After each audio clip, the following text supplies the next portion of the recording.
बंधुमाने 29 जून 2026 सोमवार दिन पड़ुछि पवित्र देवस्नान पूर्णिमा। तो यही दिन ठारू आपणक जीवन रे किछि खास घटना घटिबा पाई जाउछि कारण प्रमुख ग्रह मानकर गोचर रे परिवर्तन होई सारिछि जहार प्रभाव रे आपणक जीवन रे किछि बड़ हिबा पाई जाउछि। अनेक क्षेत्र में आपणको सफलता मिलवा पाई जाउछि एवं किछि क्षेत्र में आपणको सतर्कतार मध्य आवश्यकता रही। तो बंधु माने आजिर एही भिडियोटी मिथुन राशि व्यक्तिविशेष मानक पाई बहुत खास हेबा पाई जाउछि कारण आजिर एही भिडियो रे आमे माने जानिबा जे एही पवित्र देवस्नान पूर्णिमा परठारु केउ सब क्षेत्र में आपणको सफलता मिलवा पाई जाउछि एवं केउ क्षेत्र में आपणको सतर्कतार आवश्यकता रही। आपणकर स्वास्थ्य, शिक्षा, प्रेम जीवन, वैवाहिक जीवन, भाग्य, क्यारियर एवं व्यापार वाणिज्य प्रत्येक क्षेत्र में आपणको केउ सब परिवर्तन देखा मिलिबो। सेथिपाई आपण माने भिडियोटी को स्किप न करी शेष पर्यंत निश्चय देखंतु एवं भिडियोटी को लाइक करी चैनलटी को सब्सक्राइब कर दियंतु। कमेंट बॉक्स रे भक्ति एवं श्रद्धार सहित जय श्री जगन्नाथ, जय माँ लक्ष्मी निश्चय लिखंतु। तो बंधु माने आसंतु आरंभ करिबा आजिर एही कार्यक्रम को जहाँ आपणकर जन्म राशि तथा चंद्र राशि उपरे आधारित अटे। तो बंधु माने आपणकर राशिर अधिपति हेउछन्ति बुध। वर्तमान बुध, गुरु एवं शुक्र आपणकर द्वितीय भावरे गोचर करुछन्ति। सूर्य आपणकर प्रथम भावरे गोचर करुछन्ति। केतु तृतीय भावरे, शनि दशम भावरे, राहु एकादश भावरे एवं मंगल आपणकर द्वादश भावरे गोचर करुछन्ति। तो सर्वप्रथमे आसंतु जानिबा आपणकर स्वास्थ्य रे केउ सब परिवर्तन आसीबा पाई जाउछि। तो बंधु माने कुंडलीर प्रथम भावटी होइथाय आपणकर स्वास्थ्यर भाव, इम्यूनिटी सिस्टम रो भाव। तो बुध आपणकर प्रथम भावर अधिपति जेतेबेले कि बुध वर्तमान द्वितीय भावरे गोचर करुछन्ति एवं से खूब शीघ्र बक्री हेबा पाई जाउछन्ति। एहा सहित शनि दशम भावरे अछन्ति एवं शुक्र द्वितीय भावरे अछन्ति। तो स्वास्थ्य आपणकर बहुत भल रहुछि किंतु जेतेबेले जुलाई 5 को शुक्र आपणकर तृतीय भाव को चली जिवे सेतेबेले आपणको किछि पेट जनित समस्या देखा देई पारे, कोष्ठकाठिन्य, इंडाइजेशन भली समस्या देखा देई पारे। तो एथि प्रति आपणको सतर्क रहिबाको पड़िबो। विशेष करी जदि बाहर को आपण केउआडे ट्रैवल करूछंती सेतेबेले आपण बाहर खाद्य जेते कम खाइबे आपणको प्रति भल रहिबो। निजर खाद्यपेय प्रति टिके जत्न नियंतु। यह व्यतीत सेमिति किछि बड़ स्वास्थ्य जनित समस्या आपणकर देखा जाउ नाही। तो चिंतार सेमिति किछि विषय नाही। एहा सहित मु देखुछि जे सूर्य वर्तमान प्रथम भावरे अछंती एवं द्वितीय भाव को प्रवेश करिवे। तो आपणकर आत्मविश्वास उच्च रहिबो एवं आपणक मध्यरे साहस बढ़िबो। तथापि आपणक मध्यरे किछिटा एग्रेसिव देखा देई पारे, धैर्यर अभाव होई पारे, एहाको मने रखंतु। एबे आसंतु देखिबा आपणकर शिक्षा क्षेत्र किभଳି रहिबो। तो बंधु माने कुंडलीर पंचम भावटी आपणकर शिक्षार भाव होइथाय। तो शुक्र आपणकर तृतीय भावरे केतुंक सहित गोचर करिवे जेतेबेले कि शनि, मंगल एवं राहु सेमानकर दृष्टि देबे। गुरु, बुध एवं शुक्र आपणकर द्वितीय भावरे गोचर करुछन्ति। तो आपणकर शिक्षा कथा जदि कहिबा आपण आपणकर पाठ पढ़ा को लेकिन ट्रावेल करि पारंती, हुए तो कौनसी दूर जगार आपण कोचिंग नहीं पारंती किंबा आपणकर जदि किछि एग्जाम अछि तो ताहा मध्य बहुत दूर रे रही पारे। सेथिपाई आपणको यात्रा करिबाको पड़ी पारे किंबा किछि अतिरिक्त प्रयास करिबाको पड़ी पारे।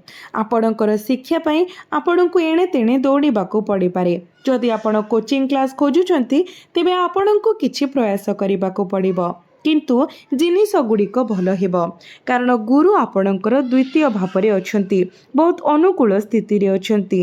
तेणु आपण आपणक अध्ययन रे ध्यान देई पारिबे एवं आपणक मध्यरे ज्ञान मध्य बढ़िबो।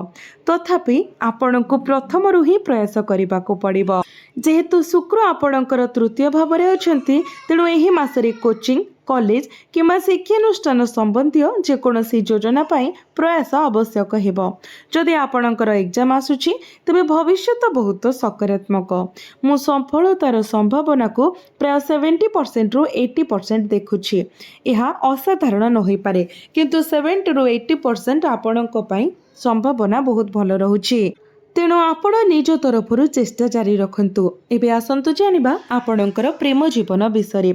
बंधु माने पंचम भावटी आपणकर शिक्षार भाव हेबा सहित पंचम भावटी मध्य होइथाय आपणकर प्रेम जीवनर भाव, आपणकर शिक्षा एवं संतान संततिर भाव। तो मु जेमिति कहिथिली शुक्र जे कि आपणक पंचम भावर अधिपति से बुध एवं गुरुंक सहित गोचर करुछंती। आपणकर प्रथम भावर अधिपति बुध एवं पंचम भावर अधिपति शुक्र एकत्र गोचर करुछंती। तो आपणकर प्रेम जीवन बहुत भल रहुछि। आपणक मथिरे कनेक्शन बहुत भल रहिबो, बॉन्डिंग बहुत भल रहिबो। आपणकर प्रेम जीवन रे कोनोसी भी समस्या देखा जाउ नाही। आपणकर प्रेम जीवन बहुत भल रहिबो। आपणक मथिरे पूर्वरु भी जदि किछि मिसअंडरस्टैंडिंग थिला, मिसकम्युनिकेशन होइथिला किंबा कोनोसी प्रकार रो डिस्टर्बेंस थिला तो से सब किछि समाधान होइजिबो। आपण परस्पर को बुझी पारिबे। आपणकर वैवाहिक जीवन कथा जदि कहिबा तो कुंडलीर सप्तम भावटी होइथाय आपणकर वैवाहिक जीवनर भाव, आपणक जीवन साथीर भाव एवं आपणकर सप्तम भावर अधिपति हेउचंती देवगुरु बृहस्पति, जे कि द्वितीय भावरे उच्चस्थ अछंती, जहा आपणकर वैवाहिक जीवन पाई बहुत सकारात्मक फलाफल प्रदान करिबो। एहा व्यतीत द्वितीय भावरे सप्तम भावर अधिपति रहिबा विवाह पाई अत्यंत शुभ। आपणकर वैवाहिक जीवन बहुत भल देखा जाउछि। आपण आपणकर जीवन साथी सहित गुरुत्वपूर्ण किछि प्लानिंग मध्य करि पारंती। जदि किछि करूछंती एहा बहुत भल रहिबो। एहा एक बहुत भल स्थान। तेणु आपणकर वैवाहिक जीवन पाई दृष्टिकोण सकारात्मक। जदि अतीत रे आपणकर विवाह को नै समस्या किंबा उत्तेजना रही थाई पारे, वर्तमान चिंतार कोनोसी कारण नाही। आपणकर वैवाहिक जीवन उत्कृष्ट देखा जाउछि। विशेष करी जून 2 तारिख परे गुरु उच्चस्थ हेबा परे यह आपणकर जीवन साथी संभाव्य वृद्धि को मध्य सूचित करे, विशेष करी तांकर कैरियर रे। एबे आसंतु सबठारु गुरुत्वपूर्ण विषय उपरे आलोचना करिबा, आपणकर भाग्य, कैरियर एवं व्यवसाय। तो बंधु माने आपणकर भाग्य भावरे अर्थात नवम भावरे राहु गोचर करुछंती एवं दशम भाव अर्थात कैरियर भावरे शनि गोचर करुछंती, जहाँ आपणकर कैरियर को नियंत्रण करे। आपणक भाग्य विषय जदि कहिबा तो राहु नवम भावरे गोचर करुछंती एवं डिसेम्बर 6, 2026 पर्यंत राहु नवम भावरे ही रहिबे।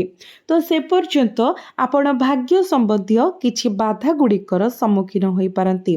अन्य शब्द रे आपणकर भाग्य टिके मंथर होई पारे। जेतेबेले राहु नवम भावरे अछंती भाग्य दृष्टिरू प्रगति किछिटा धीर हेबो।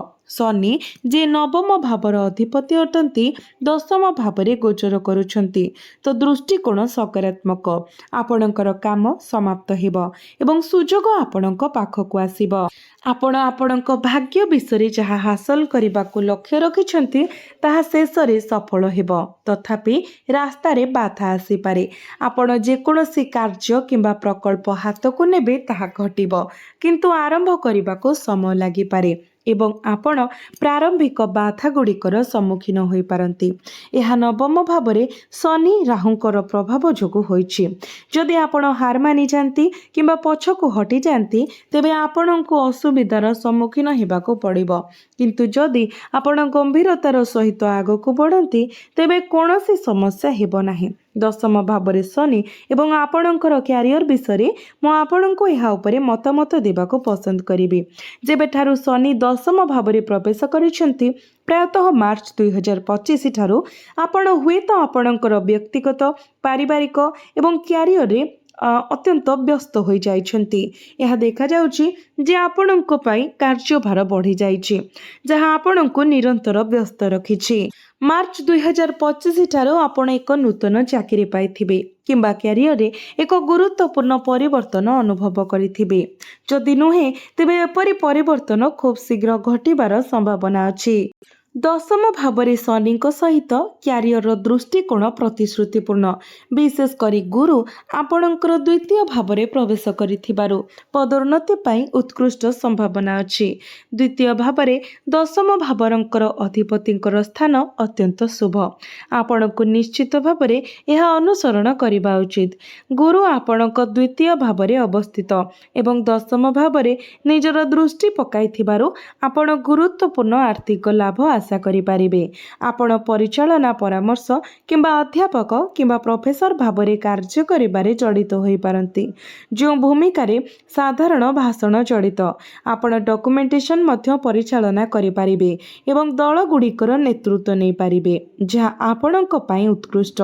बैंकिंग क्षेत्र रे क्यारियर मध्य एक बहुत भल विकल्प। यह क्यारियर दिग को अंतर्भुक्त करे। वर्तमान व्यवसाय विषय एही मासटी 90% अनुकूल देखा जाउछे कारण बुध 7 जुलाई को बकरी हेबे एवं आपणकर प्रथम भाव में प्रवेश करिवे तो व्यवसाय आपणकर बहुत भल रहुछे।